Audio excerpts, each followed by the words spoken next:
All right. Hello, everybody. Good morning or good afternoon, wherever you're at. We will have a great session. As a reminder, this is our partner webinar.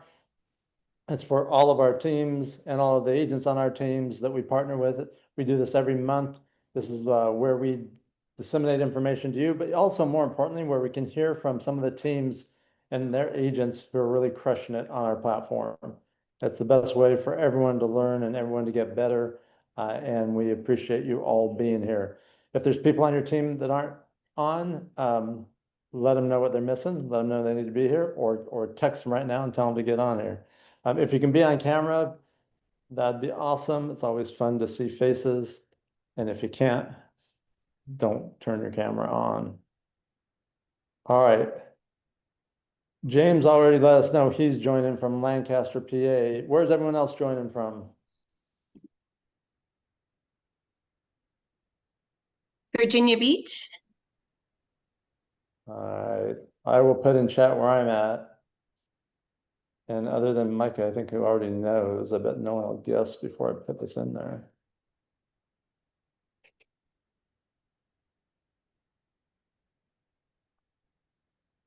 All right, we got a great group. We're gonna have a great session. I'm going to share my screen and we will get started.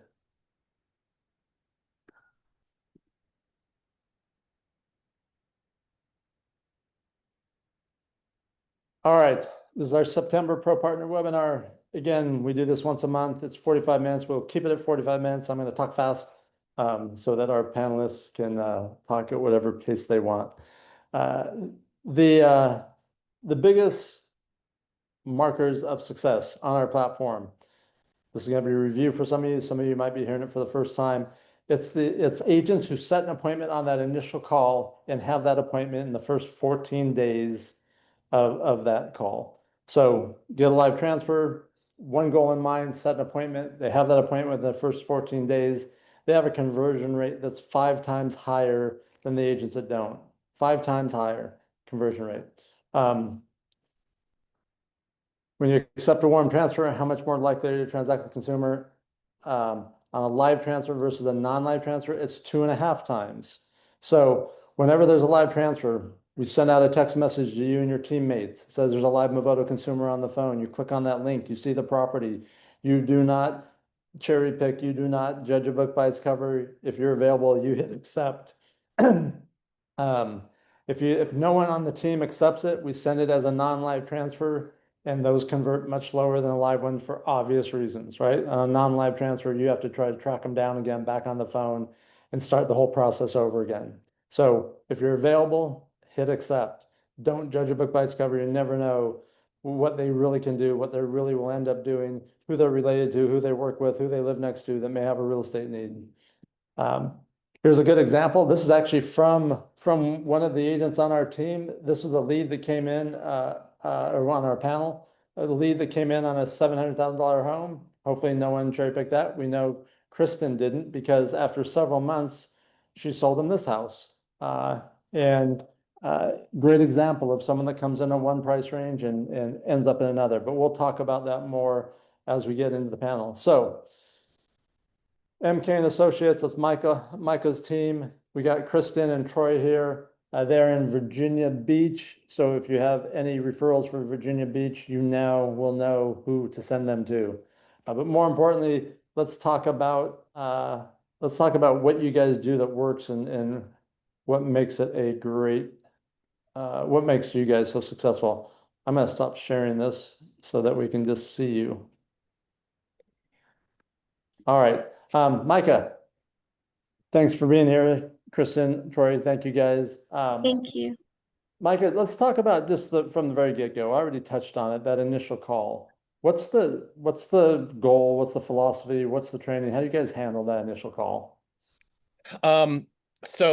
Hey everybody, sorry for the lighting. I'm in a hotel room at a conference, so bear with me. But Chris, I think our goal, and I want to start by saying we are by no means perfect. We just try really hard every day.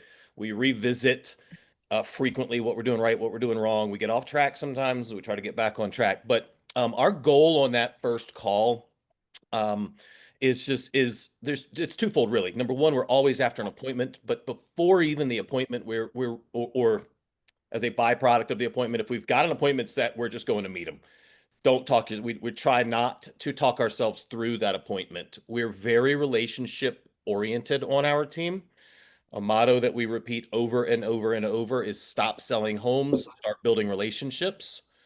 The sale will come if we're truly trying to help people and trying to build a relationship with them.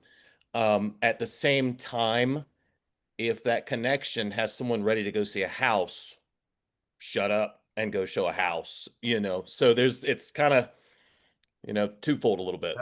Yeah, and you guys, and I think you guys talk about like this getting it done in 2 minutes, right? On that initial call. Kristen, you're taking these calls along with Troy. Tell me about that, trying to get it, get on, be direct, tell them I'm here to help you. Would you like to meet on Monday or Tuesday at the property? Like that, tell us the process and tell us your mindset.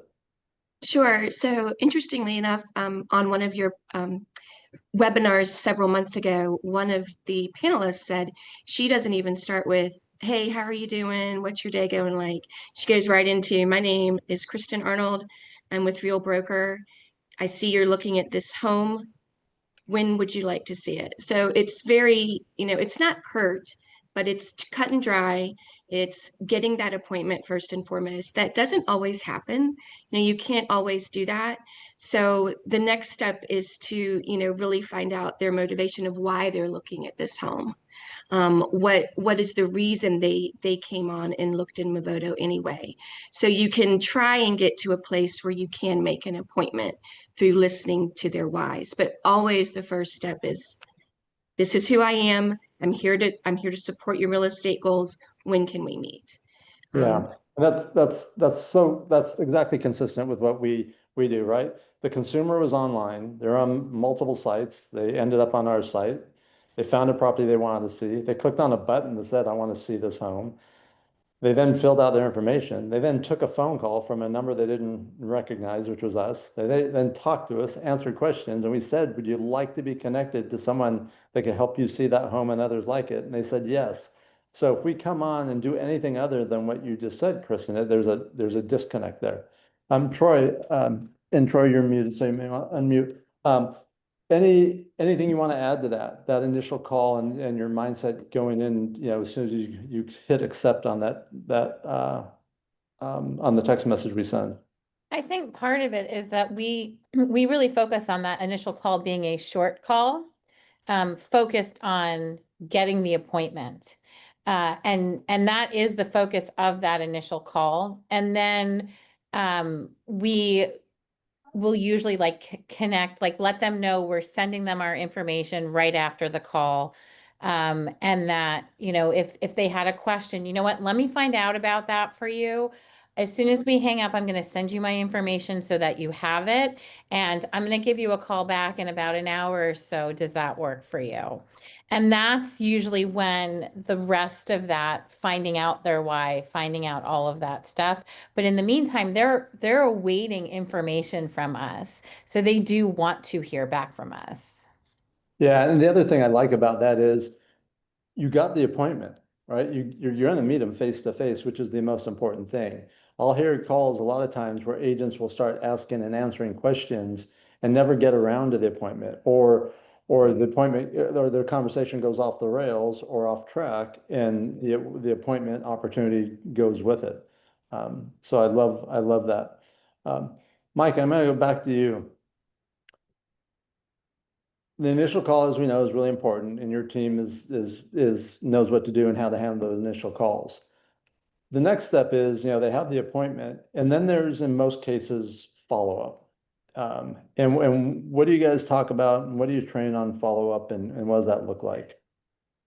So if we get that appointment, and I think it's worth noting, if we get that appointment and things are cooling, depending on what market you're in, we're still in a pretty hot market.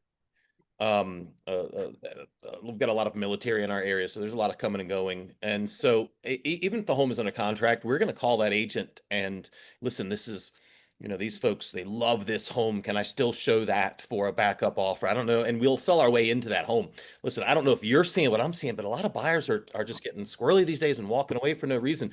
Would you mind if I showed that property? I'll kind of talk, because a lot of agents say, no, I'm good. We've got a contract. We don't want to show it anymore. So we'll try to talk our way in. Again, we want that meeting.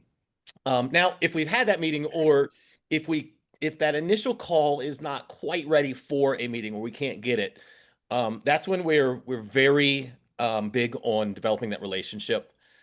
We talk a lot about, I think a lot of the relationship are multiple touches. I don't think trying to get everything done in one call is the best way to develop a relationship. I think relationships can take multiple exchanges. Most people do not get engaged on the first date. You're going out several times. And so in trying to develop that relationship, there are little things that we'll do. We'll, ask half of the questions we really want, get a good piece of the relationship. We may hold back some information that they want to be able to call them back later. Intentionally, even if I have the answer now, I may intentionally hold back, hang up the phone to be able to call them in a few hours, to have them answer that phone again, to get used to answering calls from me and feeling an exchange like that, instead of trying to cover all the bases in one hit. So we just do Yeah. things like that to we really focus on the relationship side of this. Yeah, I love that. We also talk a lot about sending emails and a text message with a question mark. Hey, did you get the text email I sent you? And doing that each day between when you set the appointment actually happens, so that the relationship's already being built. There's already that foundation. Can I expand on that? So, Yeah. you know how I said, as soon as we get off the call, I send my information? I always ask, could please confirm that it came through? So that way there's an immediate two-way text conversation to back up the phone conversation. Yeah, I think that's great. I mean, that asking that question, getting that back and forth engagement makes all the difference in the world when you finally show up. Instead of two strangers, meeting for the first time, there's already, like I said, that foundation of a relationship there. And Troy, can you share how we share our information, or how we have our information saved in Oh, our absolutely. when we send it? We all do this, Chris? Go ahead. So we communicate everything through Follow Up Boss, so everything, is accounted for and can be looked back upon, including our contact card. So our contact cards are set up as like Realtor Troy Levin. That way, they're not going to remember my name just by talking to me on the phone. But they might remember, hey, who is that real estate agent? And they type in real, and boom, my face pops up in their phone. And I let them know that. I let them know, hey, I'm sending my information through. It's Realtor Troy Levin. And so just save that in your phone. That way, even if you forget my name, you're covered. You can find me. That's a great idea. It's super smart. Super smart. Kristen, I think you wanted to add Yeah, something. I was just going to say another thing that we've started talking about and started doing as, team members. If there isn't a home necessarily that they want to see or that we can get them into, we are really trying to bring back buyer consultations, and even getting that appointment, whether it's in the office, maybe it's coffee somewhere, but getting an initial in front of them. Even to the point where we can pull the MLS up and show them, hey, this is what's available in the area that you're looking at.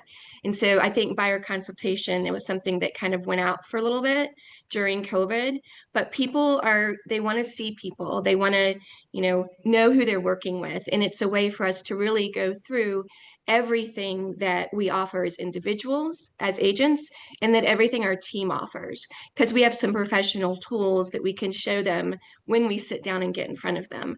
So I actually had a consultation with a Movoto lead just a couple weeks ago. Turned out really great. So we've been working on that.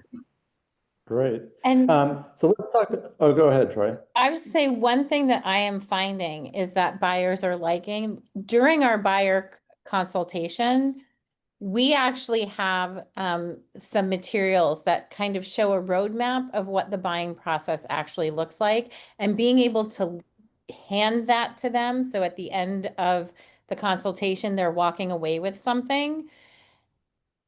while I might be someone that always throws stuff like that out, I am finding that people really like that because they're liking that part of our consultation really is setting up a roadmap for them on what they can expect and how this is going to go. Got it. And let's talk about that. You have that, you get an appointment, you show them the house. What are you doing? What's the conversation, either during or after that showing that sets you up to continue to work with them or to have the next appointment? What's your approach? Kristen, I'll start with you. Yeah, so I mean, on that initial meeting, whether it's a buyer consultation or it's at a home, I'm just really trying to get to know them, build that relationship with them. What again, their motivations, why are we here?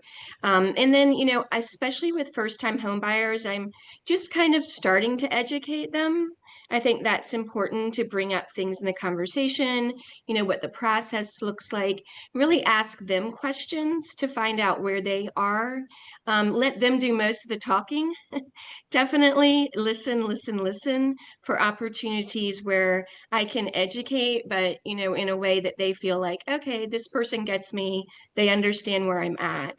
And then at the end of that initial meeting, there's always, when is a good time to follow up with you? That's always the question. Let's not finish without setting up another appointment. Or I'm going to follow up with you in 2 days. What's a good time?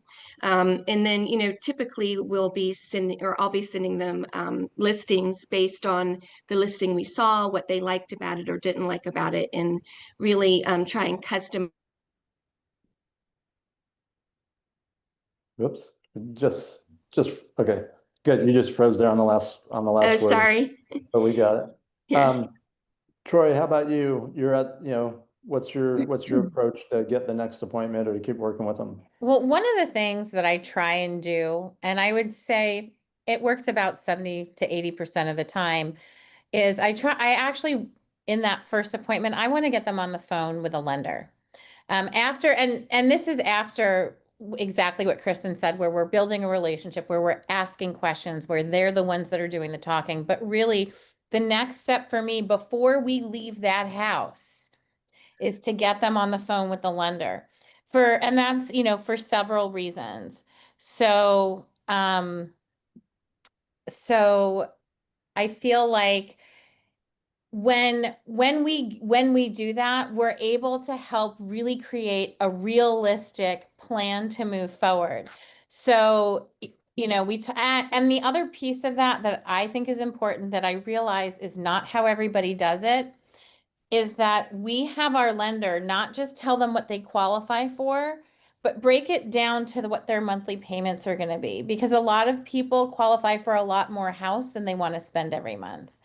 So by the end of that first meeting, my goal is to find out during that meeting what their budget is and get them on the phone with someone so that we can start in their comfort level. And sometimes it's a matter of putting things slightly, above what their comfort level is so they can see the difference between something that's $50,000 more and where theirs is, if they qualify for that. I do not send them things that are over what they qualify for. And I think that's important too, is to help keep people moving forward in their own comfort level. And then if we need to stretch things, we can. Got it. Smart, and again, great idea. Hey, Micah, you guys have, obviously you partner with us, you have other lead sources, you have, a fairly large team.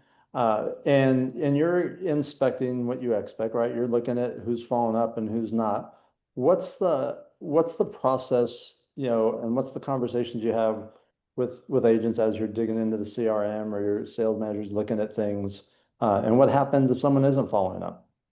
So we have devised a little bit of a system where we actually have triggers depending on where the consumer is.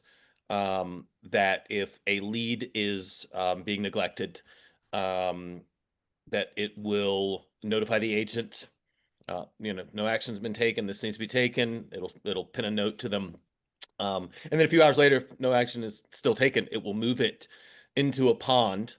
And it starts off in a pond of other like-minded, top tier agents will get a crack at it first, and they'll get it depending on where they were in that particular stage. It will stay there either for a couple of hours or potentially a day or two if they were a little bit further out lead. We don't feel a need to move that super fast, but then it will go to another pond, which will be open to those same top tier agents, but now most of the agents, agents that want to be in that top tier, that want that opportunity. And our feelings are, I mean, it's not to punish anyone. Likely, if you've neglected the lead, you're very busy, especially if you're in that top tier. You're very busy. And you may have forgotten about them altogether. If you haven't seen the note, then something's going on and it needs to go somewhere else. Now, we've had situations where a lead got pulled. I think a big thing for us is culture. And we have a fantastic culture and really do lift each other up. There's a healthy competition, don't get me wrong. But we'll see the agents, say, hey, one of the agents on our team just happened recently when one of the agents reached out, said, hey, Vinny, this was one of yours. It just landed in this pond. Looks like you're actively working this guy. Oh, yeah, and it was actually a trigger issue that was my fault. That was my problem to fix. So we've got a good system that way, but accountability, that's another thing. Accountability is not a nasty word with our team. And if you're neglecting it, it's okay. You're going to do that. But if you're really working, you will be the beneficiary of that more than that hits you. Well, let's go back to, the concept and the word neglect.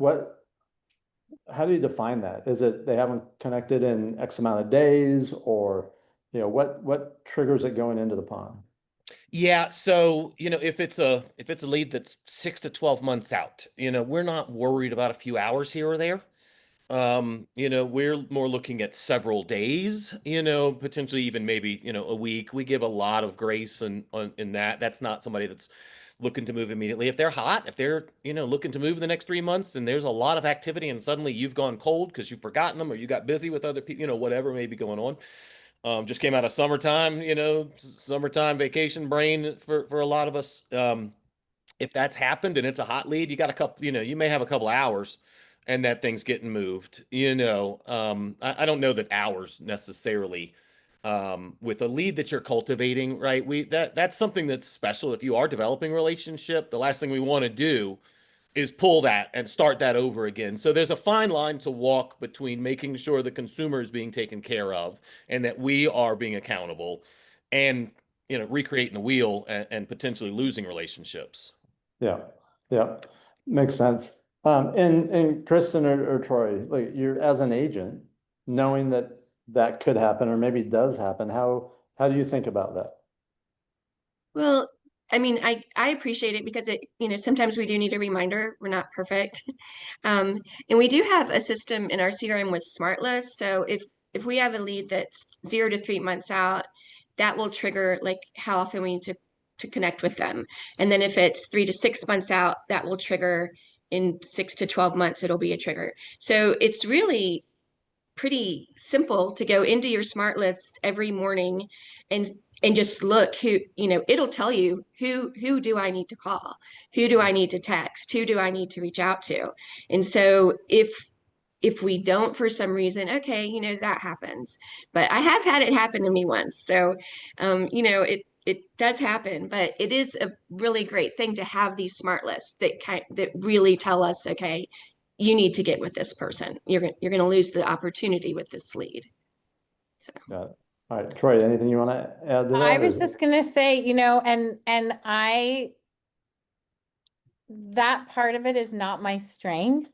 And so, the truth of the matter is there have been other people that have eaten my lunch and I have to swallow that.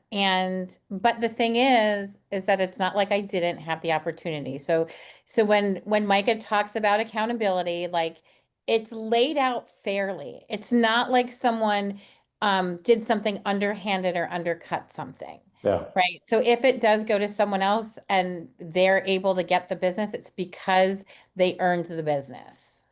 And if I could just real quick, I think, Chris, it's important what Troy just brought up and kind of put herself out there. Troy is our top agent right now. She's over 10 million and sold and pending this year, which in our market is phenomenal. And we got a couple more months to go. She'll hit 12 or more. Troy is admittedly, she just admitted she's not great with follow-up. With the nurture is not her game. She is, man, if she can get you on the phone that first call, you're buying a house. You're toast. Forget about it. But nurture's not her game. And so something that I've done after years of, starting the team, and Troy's been with us since almost from the beginning, and button heads and trying to figure out how to change her, I've come to a realization for other team leaders out there that may struggle with, you're not going to change people. What we need to get better at doing is figuring out how to work to those agents' strengths. We have other agents that are not as great on that initial call, but are amazing nurturers, and giving them that opportunity to nurture. And so we've got much better systems set up to kind of support, the agent's strengths.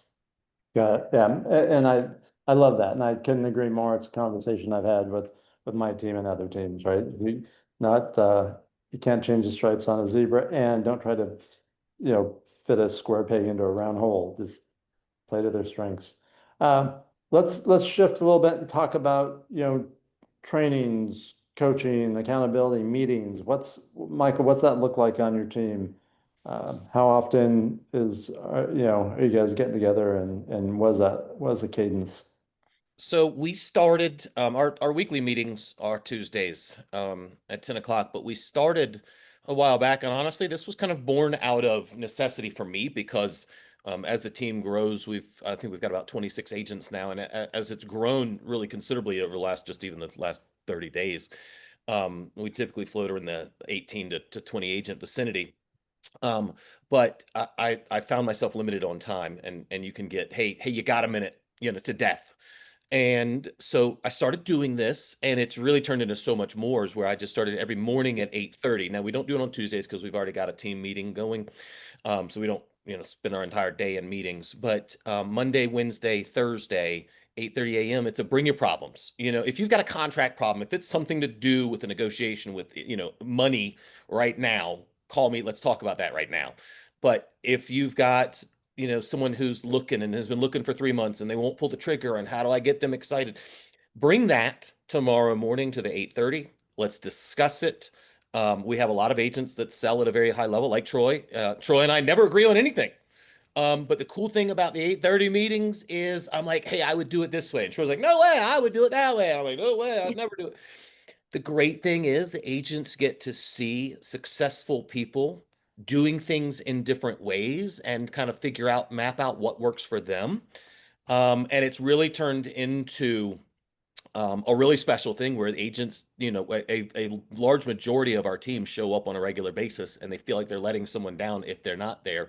And then specifically for Movoto and one of our other top tier type of leads, we do strictly our Movoto team, our top tier team, on Friday mornings, that 8:30 to 9 meeting. And it's a short one. It's just 8:30 to 9. It's just get your day started right. What's the problem? What's the rock in your shoe that we can all learn something from today? Let's solve your problem. Let's all learn something, and then go on about our days. Love it. It's a great way to get the day started, like to get your work day started. Like that's when the work day starts, and continue it from there. But I always have lots of problems. I'm the problem child. So it's great. And I've learned how, sometimes I'm like, let me text Micah because I want to ask him what I should do about this. I'm like, no, I'm going to wait till tomorrow morning at the meeting, bring it there, and I get Micah's input, I get Troy's input, I get Mike's input, so other inputs. And so it really gives me, a lot of resource and knowledge to move forward with whatever issue I'm having. And I'm a newer agent on the team compared to Troy and others, but it really, I don't know how other new agents really can be successful without that kind of daily mentoring and coming together. And it also, it buoys your confidence. If you're doing real estate, you're doing real estate. You're doing more real estate. So, starting the day like that. And are those meetings, some of you are in person, some of you are on Zoom, or what's the structure? Zoom. Okay, Zoom. Got it. Some of us are walking on a treadmill, some are walking a dog, some are chasing kids around, you know, it's just come as y'all are. Let's just get it started. You know, some people are in the office, but Go ahead, I Troy. think the thing about that too is that it's it's created a safe space to be able to really bring not just the issues of the clients, but kind of like our own views of things. Like, oh, like this made me feel this way, and I'm really frustrated. How do I handle this next? Or, just the stuff that we all go through every day, even though we know how we should respond, when, someone we know lists with someone else or uses another agent for something, or, whatever it is, like this is an opportunity to bring your head back in the game when things like that knock you out of balance or knock you off course, in addition to, oh my gosh, I'm in this crazy PICRA negotiation. How would you guys handle this? That's invaluable to have. But even just like so much of that is an opportunity for us to just keep our head in the game, on track. And because life knocks us off course, it's just we're human. Yeah. And by the way, anyone who's on the webinar, any questions you have, just put them in chat for Kristen, Troy, or Micah. We want everyone to get as much value as possible, so don't let this end without getting your questions answered. Micah, when we're talking about online leads, we know speed's important. We know setting an appointment's important. What other things do you stress, and what other like philosophies do you have that you really teach your agents and your team? There's something I think I want to touch on real quick. I will say speed to lead is super important, and to reiterate what Kristen said earlier, for a long time nobody wanted to meet in offices anymore. People just wanted to go out and see a house, and I couldn't reiterate that. I really think the buyer consultation is back. I know some people never really stopped. We had a hard time. People just wanted immediate satisfaction, but just offer it. People are taking us up more and more and more, and they're appreciating it. I think there is a space for that. Chris, I think something that's really, really important is building expectation in the marketplace. And I have something I'm going to touch on super fast. It's called, I call it my rule of sevens. And it is, it's one thing to get them pre-qualified, right? To go show a house. No one is buying the house that they love. And that, I think, is where a lot of sales fall apart. Yeah, you get the meeting. Yeah, you find out what they're pre-qualified for, but then you're showing them houses for months and months, and then they ghost you, or they don't ever end up buying because they're unhappy with what they can afford. With interest rates the way that they are and coming down, that may help a little bit, but they're never going to be 2.5 again. And so building the correct expectations. And so something that we do, and I don't have this conversation right off. I've tried it in multiple places throughout the transaction. Early on is not as effective as once you've seen a few homes. Once they've been into a few homes and they're a little disappointed, whether that's first day that you go out to see 5 homes, or whether you've gone out to see one home 5 different times, they need a few homes under their belt to really understand this point. But my rule of sevens is I talk to them about the 3 things the 3 categories that make up the value of a home, and that is the size, the condition, and the location. And realistic expectations when you're new at this, when you're first starting to look for a home, and you're just getting your feet wet. Everybody's looking for the biggest, most beautiful home that they can find. And the conversation I have with them is, you have 21 points to spend. Okay, you've got 3 categories. You got 21 points to spend.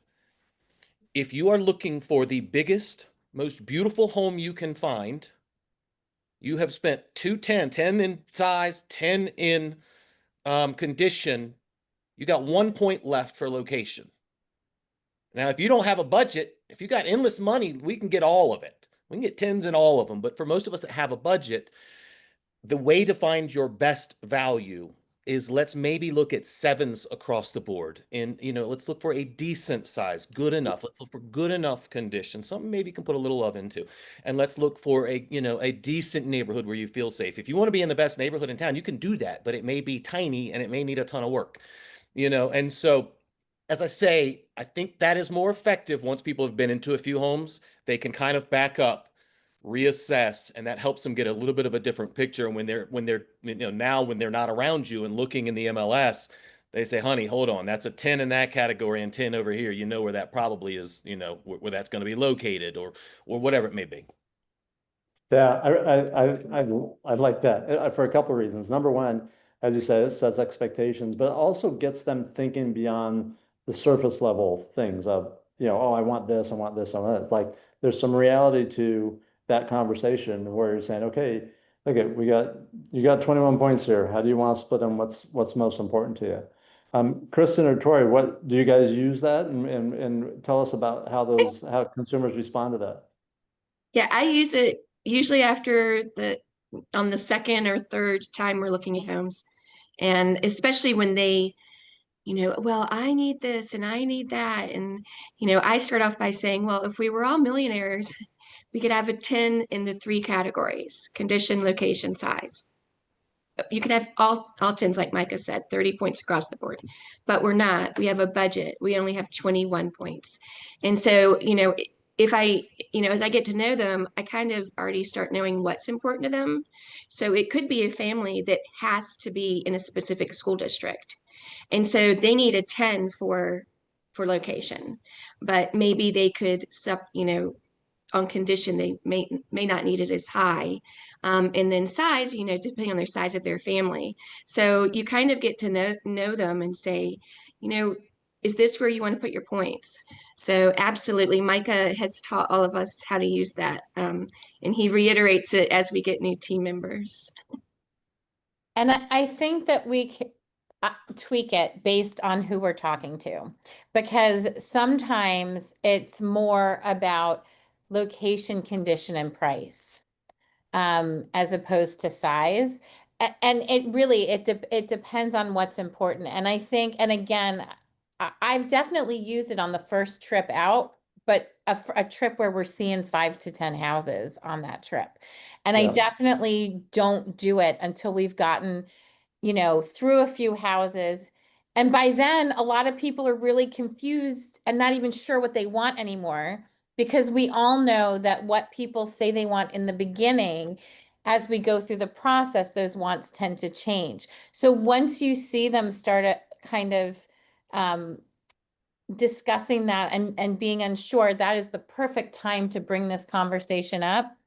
And it lets them reevaluate what's most important to them. Because if something could use a coat of paint, but is going to put them in the neighborhood and the price range that they want, are they willing to put that coat of paint, on the house? Are they willing to like change out carpets to be where they want? Or do they absolutely need something turnkey, even if it's outside a school district or in a different neighborhood or whatever it is?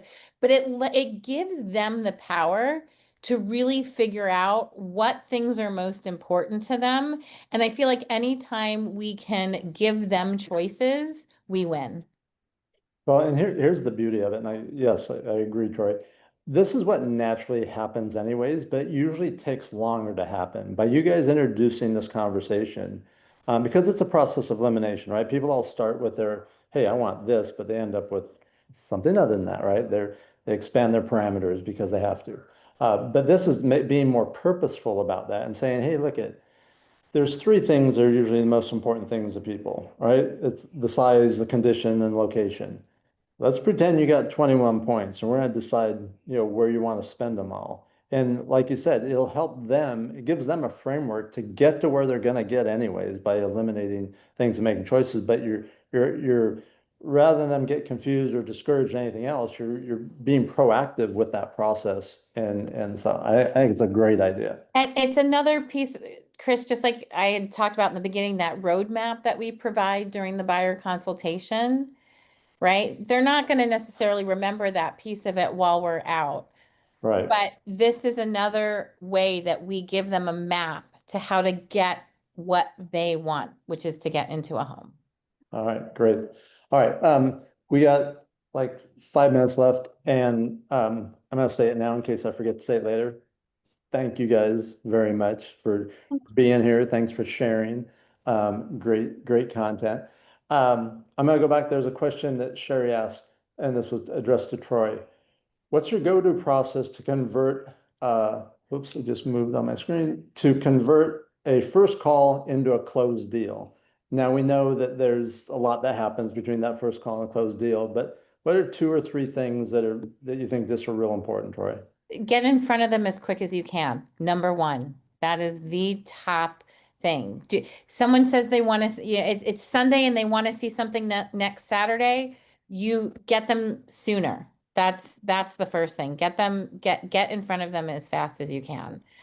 And secondly, give them choices, because as long as we are guiding them, but they are in the driver's seat and they feel like they're in the driver's seat, I feel like that is really, really important. And giving them the roadmap so that they can choose how fast or slow they're going to go, and I feel like that's really important. And getting them pre-qualified as quickly as possible so that they have real numbers to work with, because people sometimes think they need to be in a particular price point.